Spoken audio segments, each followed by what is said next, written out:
Welcome into Pressbox Live. I'm Stan the Fan Charles of Pressbox and PressBoxOnline.com. And with me, as usual, on these Thursday evening soirees into the world of sports is Gary Stein. Gary, how are you? Hanging in there somehow, some way. How about yourself? I'm doing super. And anytime we get a chance to chat with one of our favorite people, Terry Hasseltine, I'm especially excited. And we're going to talk to him in about 15 seconds. I got to tell folks first that we are brought to you in addition to the Costas Inn. All these Zooms are also brought to you now by AJ Michaels.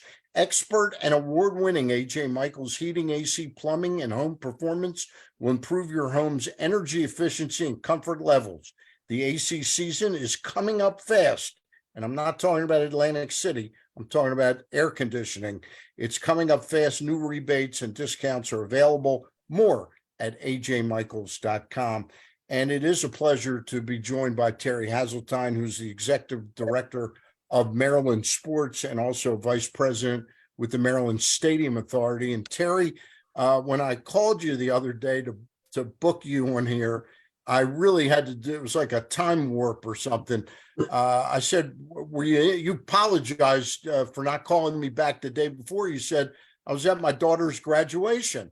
And I said, oh, that's nice. What'd she graduate from 6th grade or something like that?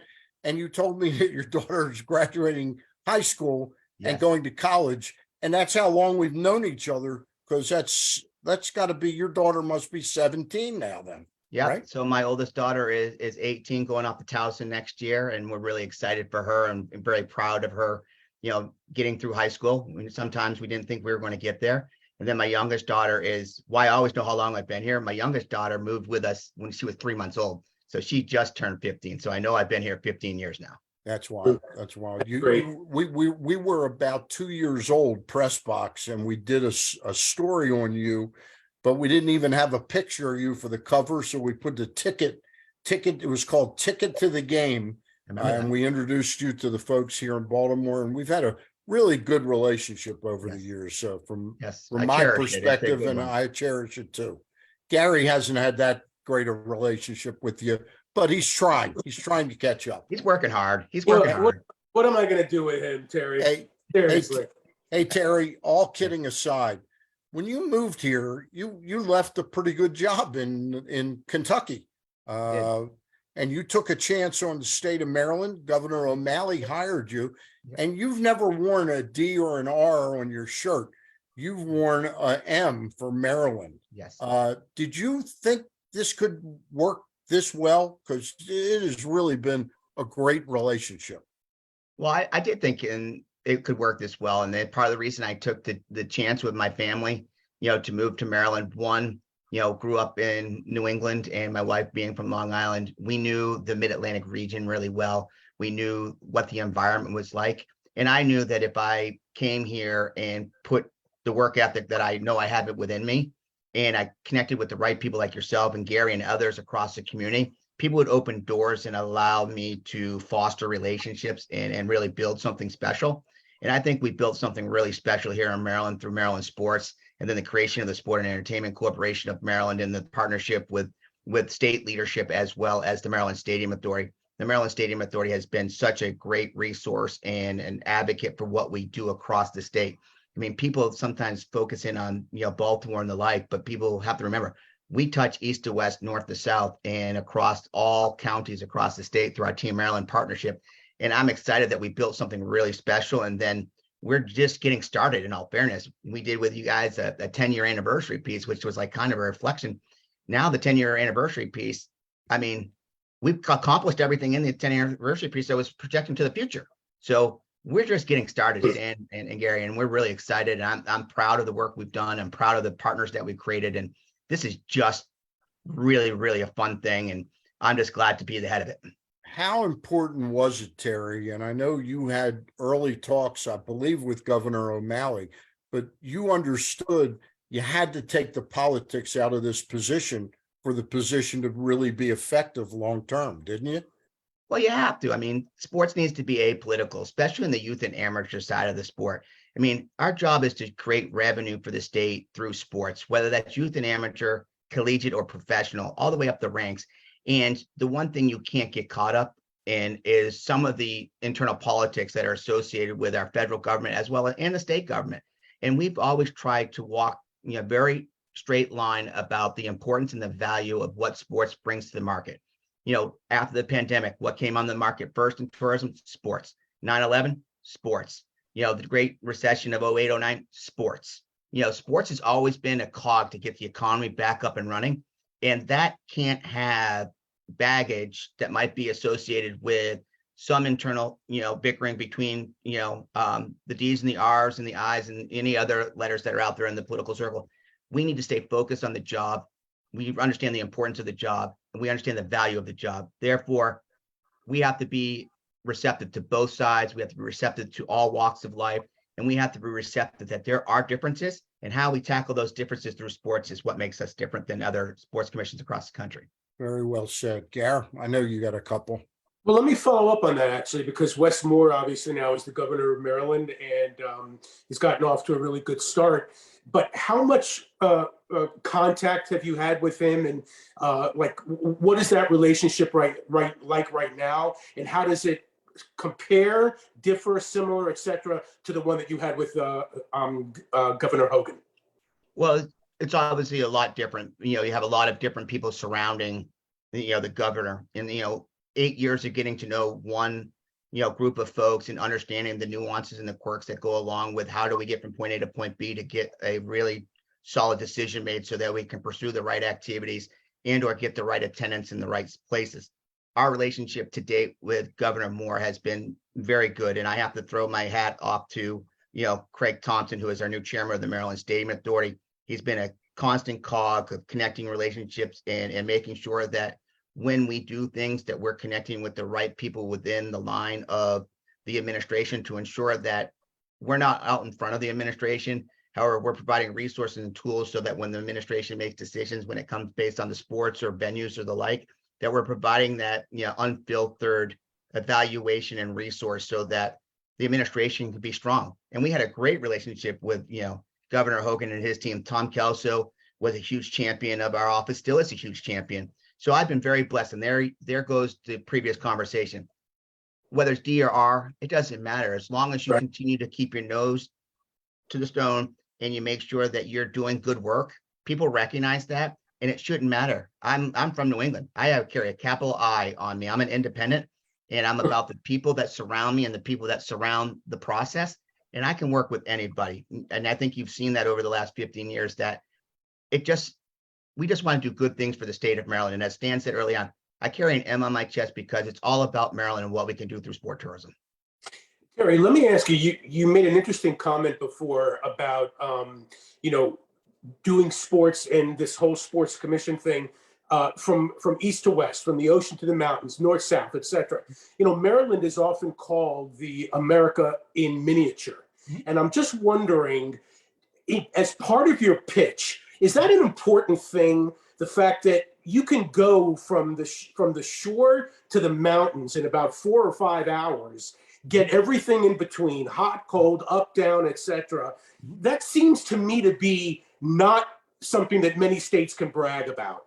There are very few that can stake that claim. And we use it as part of our vernacular when we're talking about people, like when we did the whitewater canoe slalom event up on top of Wisp and at the ASCII, and people were talking about, wow, where do we go from here? I'm like, Baltimore's 3 hours, DC's 3 hours. You can be over on the eastern shore on the water technically in 3 hours because you can be on the bay side, or you can cross the bridge and go all the way out to the ocean in 4.5, 5 hours. And then you can be in metropolitan Baltimore and or out in the rural parts up in the mountains of Frederick and Hagerstown, all the way out into the metropolitan Baltimore down to DC, and you can be in our state capital right along the shoreline in a matter of minutes. So having the I-95 corridor that cuts right through our state, the Beltway to the south around the district, and then the Beltway around Baltimore, and then the 95 corridor up through Pennsylvania, Delaware, and then we are accessible to over 2/3 of the U.S. population, and we're also accessible to terrain that mirrors so much of the world, the United States. I shouldn't say the world, the United States, from water to mountains to metropolitan and then rural, farmlands. Terry, I wanted to pick up on something that you and I haven't talked about in a long time, and that's amateur sports in the state of Maryland. for all intents and purposes, we've moved from the pandemic to the post-pandemic. And while sometimes you hear still some COVID spurts here and there, has the return to normalcy impacted how the state of Maryland is doing? Because I know that was sort of one of the unfocused on real successes that you've had in this state. Yeah, I mean, the youth and amateur sports market is a driving force in the state's economy. And when we're averaging over 350 events a year in the youth and amateur marketplace, generating in excess of $250 million in direct spending on our economy, if you throw that into some type of economic impact calculator, we're doing over $1 billion worth of youth and amateur business annually in the state of Maryland. We're doing everything from lacrosse and soccer. We have the Chinese volleyball, 9-man volleyball coming this Labor Day weekend in the convention center. We're touching the fabric of so many sports across the state. And then you add in, sports that are, non-traditional like cricket, and you add in equestrian sports, and you put all those things in the fabric of what we're doing in Maryland. We are right now tracking ahead of what was the peak 2019 year, which was the peak of amateur sports in the United States. And right now we're tracking probably about 4.5 to 5% higher than 2019. And that has to do everything with not just the number of events, it has to do with the number of people. It also has to do with the number of athletes that are getting back on the field to play. As you remember, during the pandemic, one of our biggest challenges was, the return to play. How are we going to get kids back on the field to play? And we created a task force to make sure that we were one of the first ones on the field to play. But we also created a youth and amateur sports grant program that allowed some recovery and then allowed some of these organizations to get back on track in a very successful way. And the Michael Aaron Bush Youth and Amateur Sports Grant has been nothing but a success to date. And we look forward to that being a part of our fabric of give for many, many years to come.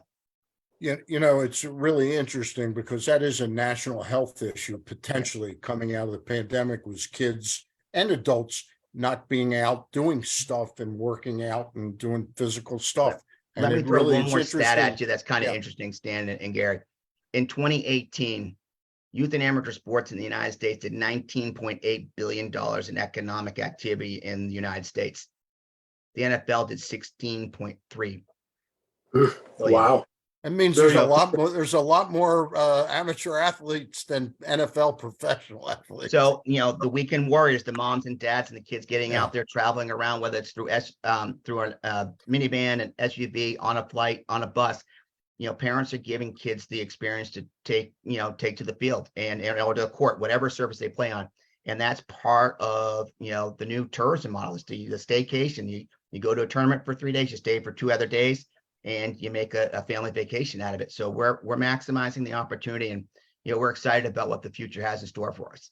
As an aside, if the three of us, three sports geniuses, could put our head together and get TV contracts that are larger than the NFL, we'd be able to make quite a bit of money, wouldn't we? I'll leave that on you, Stan. You figure that one out. You get with the right people, and I'll give you the platform to start. Stein and I'll work on it. Stein yeah, definitely. right to it. Hey, we're going to get right out after this call. I wanted to touch base with you on something. The probably the biggest loss that you've suffered, and I don't mean personally, but you worked harder on trying to bring the World Cup games to Maryland. And that was a bitter loss for you. At the time, there was all this talk about, well, we still could host, not you, I'm happy talk, but the soccer folks were FIFA was saying, well, they could still host a team here or there. And I'm wondering, the games are still about 3 years away. Is there still a possibility that Maryland could benefit from the World Cup, brushing elbows with the World Cup? Oh, most definitely. I mean, one of the things that, I was just on, in a meeting earlier today with some folks about, maybe becoming a base camp for a couple teams, using some of the facilities that we presented in our World Cup bid, bringing in the Soccerplex over in Montgomery County, one of the best facilities in the country. How do we maximize those resources to ensure that we're still a part of the World Cup experience, but also touching on the fact that playing a part in an event, we might not be hosting matches in our building, but we also know that the United States and Mexico are exploring the Women's World Cup in 2027. And maybe, somewhere down the road, if it's not 27, we want to make sure that people understand that we're receptive to rolling up our sleeves and working hard. And even in defeats, trying to find that light at the end of the tunnel that still keeps us involved with some opportunity and associated with the leadership of the game, so that when the door does open, we're ready to walk through it. And that's very important to us, because you never know when someone's going to trip in or stumble. And we have to be ready to push that crack open so that we can walk in the door and say, we're ready. And we've been there, and we have the resources and we have the tools. And that's kind of the conversation we've been having to date. So I would stay tuned. There's also some other scuttle out there that, because of the length of the tournament and some things that they projected in the tournament, they might have to expand a little bit, because there's an additional 2 weeks. There's an additional 24 matches that they didn't account for when they grew the portfolio. But I know that our partner cities out there across the United States, Mexico, and Canada that actually won the rights, they're going to do a tremendous job. They have the tools and the resources. So I'm not here to negate that. But we left the door open with FIFA and the soccer community that says, you call, we will listen. And if the door makes sense to walk through, we will walk through. All right. Well answered. Gary? Staying with soccer for just 1 second, I was reading in the BBJ the other day, there's a semi-pro team out in Annapolis that drew some tremendous crowds for even exhibition games, preseason games. Now they've got a regular season opener coming up. They're hoping to break the all-time record for that. We've heard for many years now, Terry, about perhaps the USL placing a team here in Baltimore, a 10,000-seat soccer-specific stadium being built somewhere in Baltimore. Haven't heard lately.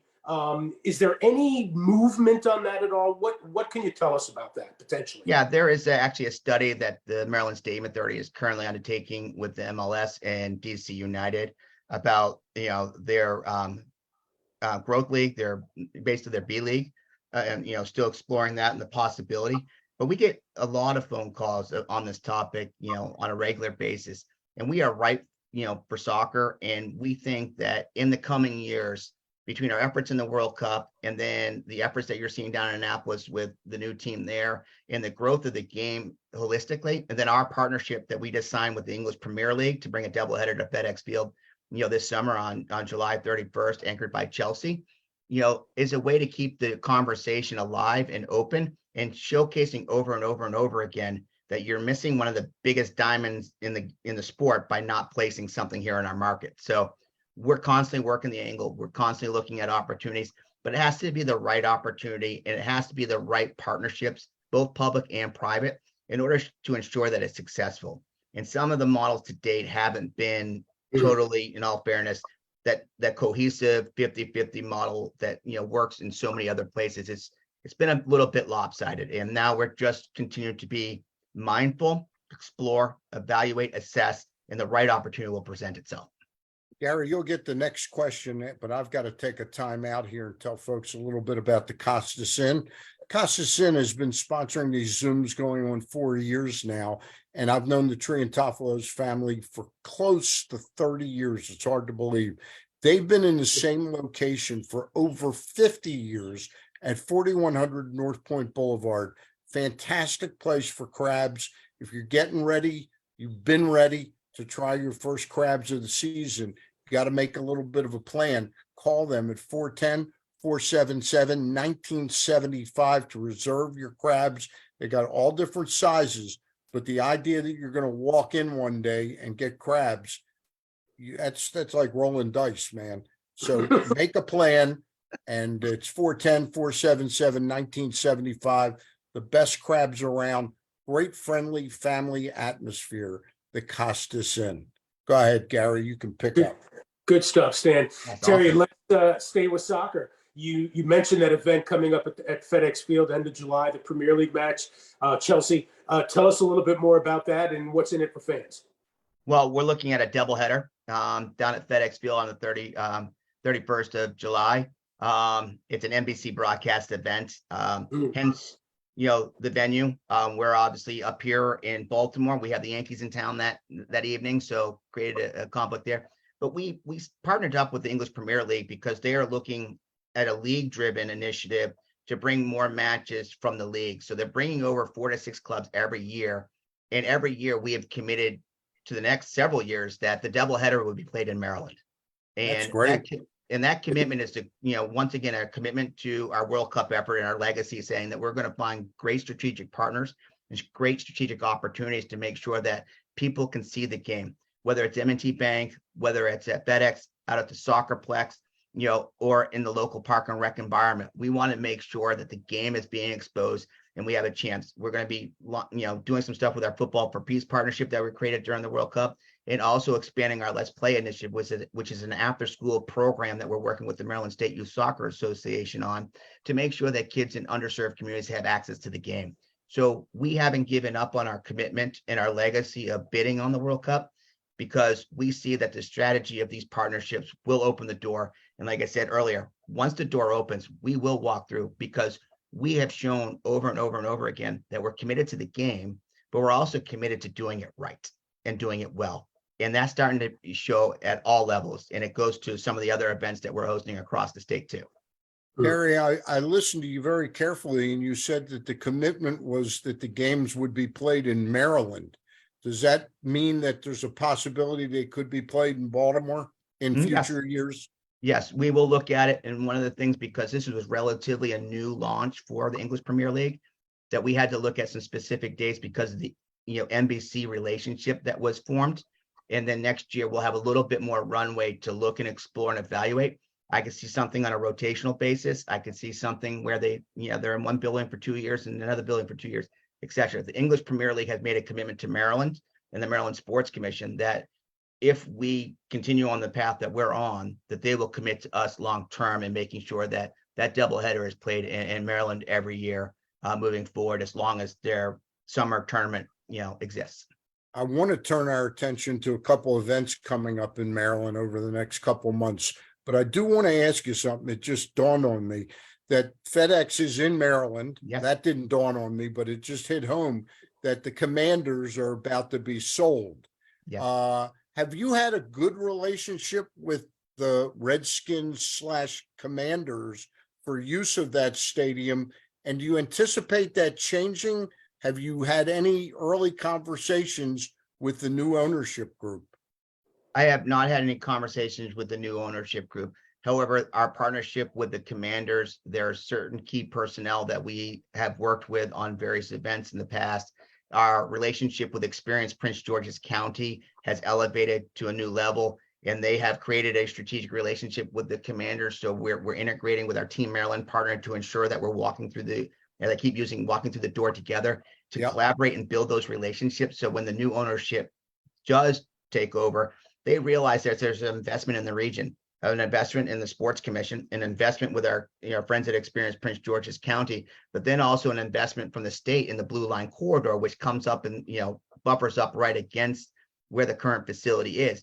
So there's a lot of key cogs there that are playing some important factors there to try to make sure that the Commanders remain in Maryland long term. They build their new building in Maryland long term, and the fact that the investment from the state and the county is investing in and around it should tell to the new ownership that we're providing the resource and the tool to create an environment that's welcoming and others would want to come to by doing the Blue Line corridor and the entertainment district, as well as the youth and amateur growth and build around that existing facility. So I think the future is very bright, and I'm very excited about what this administration is looking to do when it comes to solidifying that long term. I promise we'll get to the local events coming up, and I'm talking about the Maryland Cycling Classic and the 5-star. But following up on cooperation, I know that the ownership of the Orioles historically hasn't always been the most cooperative. There's a new day with the Baltimore Orioles with John Angelos running the team now. Are you optimistic that the relationship between Ravens, Orioles, and the state will be much more collaborative moving forward, Terry? I honestly, do, Stan and Gary, I think there's a tremendous opportunity to really grow the profile, which is the 85-acre Camden Yards Sports Complex. The Ravens obviously just extended their lease, committed to Maryland.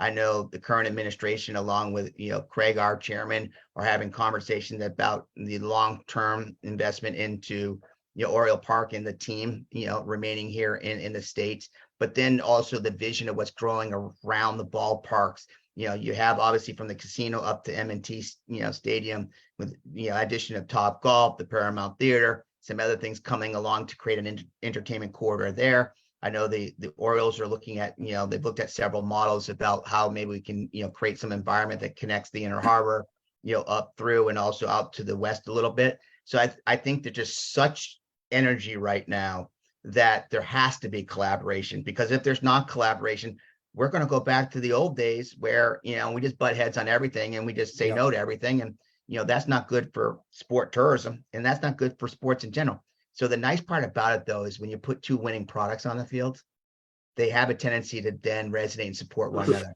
You saw the Ravens were at the O's games. They're throwing out first pitches. There's collaborate. And then the O's have been going down to M&T Bank during the NFL season to cheer them on and do all this. So you're starting to see the players. And I think that's also starting to be seen at the ownership and the management level as well. No, I totally agree. You're absolutely right. Terry, let's talk about some of these events coming up. Stan mentioned it, the cycling event. I think it's in August, if I'm not mistaken. Correct me if I'm wrong. But last year was the first year. It was delayed by COVID, right, for at least 1 year, maybe two.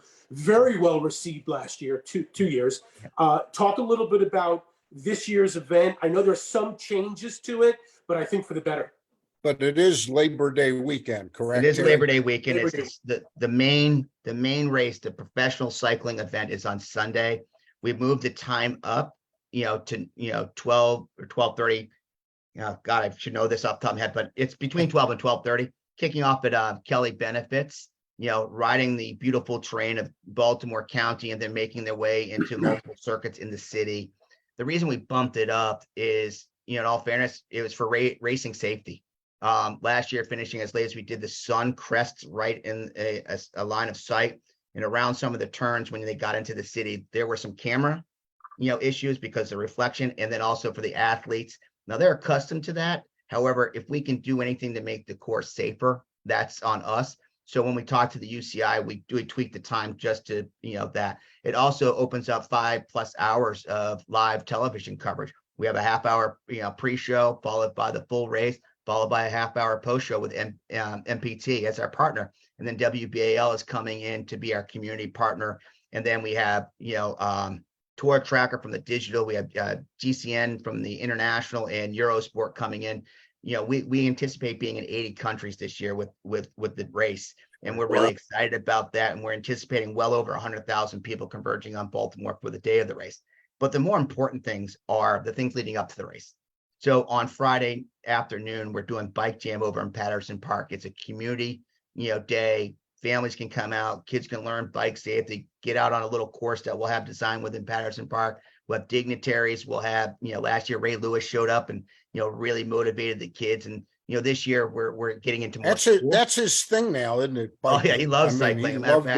We love when he's out riding in his Maryland Cycling Classic jersey across, the globe. And then that day is also, that afternoon, we'll be in schools in both Baltimore County and Baltimore City, launching a new cycling curriculum that is at the 4th grade level. So we'll be penetrating probably a dozen or so schools, that afternoon, followed by the Bike Jam.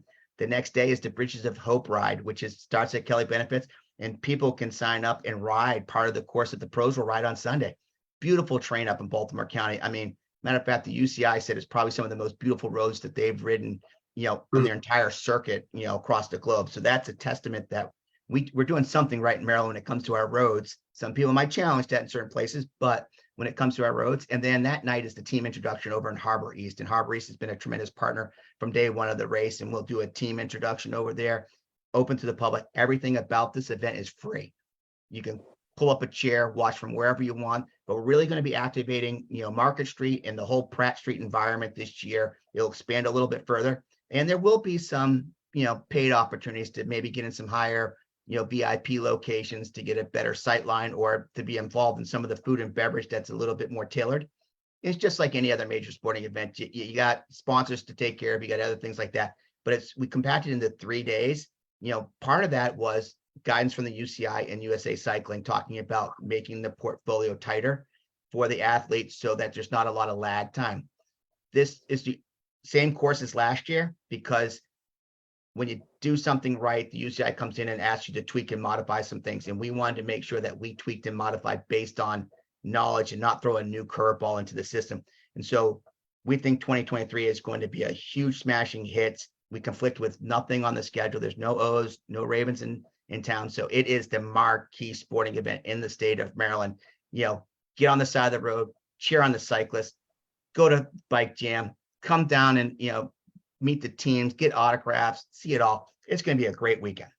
I just want to jump in and I'll give it back to Gary to ask another question. You've mentioned the Kelly benefits a couple times. Yeah. You talk about how important the Kelly family has been to this event, getting its, really rooted now in Maryland. I mean, I can tell you right now, when we did the youth and amateur road event out in Hagerstown, and we were out there and the Kelly benefits team was out there riding in all their green and white, you couldn't help but notice their presence in the cycling community in the state of Maryland. And then when USA Cycling said to us, you know what, Terry, if you guys would just go out on a limb, I can assure you that if you go after a pro event, without a doubt, you guys will have a huge success with it as long as you keep the Kelly, group intact. So my first call when I heard that was to John Kelly, because I know John Kelly's the cyclist within the Kelly family. And he raised his hand along with a couple of his friends and said, I will chair, I will be your partner. And they have been nothing but tremendous to work with. He's been a huge advocate. He's been a tremendous resource. He's opened doors to sponsorships. He's been a good friend to the event, and he gets it. He understands the technical aspects. So, sometimes you have, someone in it that just is really as a figurehead, but no, not only is he a figurehead for the race, he's also a friend of the event and the friend of the sport. So he gets it. So our partnership with Medalist Sports and KOM and the others that we bring to the table, he understands the vernacular. So when we're talking about some of the aspects, he's right there. I've not seen anybody who has his thumb on the pulse like John Kelly. I know his dad just a little bit, but wonderful family. Go ahead, Gary. Tremendous family, very supportive of one another and all the things that they've taken on and invested in over the years. So we are very proud and very pleased that Kelly benefits not only where the start of the race was, it's also where the Bridges of Hope will kick off on Saturday morning, but just a great group of people. And we're very proud to call them my partner. Yeah. Just as an aside, my brother-in-law rides for the Kelly riding team and says the same exact thing that you say about John. I mean, you're absolutely right. Yeah. Another big event coming up, the big 5-star event up at Fair Hill. Talk to us a little bit about that. Well, the Maryland 5-star is returning for his third year. We continue to grow and build on that event year in and year out. Jeff Newman, who's the president and CEO of the event, does a tremendous job along with Marissa Melzer and, a team of dedicated contractors to really build a small city up on the natural resource grounds at the Fair Hill Special Event Zone. That place is just spectacular and comes alive for 3 to 4 days of just pure equestrian activity. It's one of only 7 in the world, only 2 in America. The other one is Kentucky, which was just contested a couple weeks before the Preakness here in Maryland. And then, the international athletes are just boasting about the cross-country course and the footing and the rings for dressage and show jumping. And then all the things that we've added on from amenities, from shopping to food and beverage and the like. And that's another event where the state and our county partner in Cecil County have been nothing but awesome in supporting that event. That technically, I mean, because it's a question, that is truly the Preakness of the fall. It is an event that, we're hoping to grow attendance. And we think that needs to be on every Marylander's bucket list at some time or another to get on the grounds at Fair Hill, take in the 5-star and just experience the culture, experience the cuisine that is Maryland, the beverages of Maryland, as well as just the aesthetic beauty that is Fair Hill. Hey, before we let you go, Terry, and I don't want you to step on the toes of Craig Thompson or Governor Moore or John Angelos, but if you could give us and our viewership here a little glimpse into what John and the governor might be talking about. In other words, are they trying to redefine that whole section that is the ballpark? You mentioned it was 85 acres to make it, they call it Play 365. But could you give us a little glimpse into what they're trying to accomplish there? I think, in all fairness, and not to step on Craig or the government, is they're trying to take a holistic approach to the entire business operation of how do you make the facility 365 days a year an active place that people come and experience something that's really special? Whether that's live close by, whether that's have shopping right inside, whether there's food and beverage and entertainment aspects. So kind of you're just seeing a full encapsulation of, other facilities across the country that have moved entertainment and other retail spaces tight to ballparks, so that the ballpark is not this thing that sits on the edge of town or sits out in the outskirts and you feel like it's always an adventure when you go there. Well, where Camden Yards is located, it's not an adventure. It's right in the heart of the connectivity of the downtown. It's one of the most accessible ballparks by foot in the country by far. And they just want to make sure that's maximized. And there's ways to maximize with the convention center right there, the inner harbor, what you're seeing in the Baltimore Peninsula, and then what you're seeing to the south of M&T. There's a way and there's a strategy being discussed that's way above my pay grade and possibly my intellect level. But there is a lot of great conversations going on. And I'm excited to see what honestly pops out of the egg when it's all said and done. Very well spoken. Gary, you done? No, I'm good. All right, we're all good. Terry, it's always a pleasure. We had a lot to catch up on this visit. We'll look forward to having some guests such as Craig and John Kelly and Jeff Newman to talk about these wonderful events that are coming up. All right. Most definitely, gentlemen. I greatly appreciate the time. It's always an honor to be with you guys and talk and shop. And, I hope, something comes out of it and the people that are out there listening to this realize that sports tourism and sports event for the state of Maryland are a huge part of the fabric of who we are. And we just work tirelessly just to try to figure out what's the next best thing. I just want to say one thing. I know it's a love fest, but it wasn't that way before this guy got here. True. To Maryland, Terry Hasseltine. I appreciate that. Thank you. Who I'm proud to call a friend. That does wrap us up. Gary, you and I will talk to Towson coach Pat Scarry next Thursday evening. All right. We'll find out what's going on with him. Terry, thank you. Thank you guys. I appreciate it. It's always a pleasure. All right. For Terry Hasseltine, Gary Stein, I'm Stan the Fan. I thank you to the Costas Inn as always, and also our friends at AJ Michaels. All right. That does it for tonight. We'll talk to you soon. NBA Finals start tonight at 8:30. Bye for now. Yeah.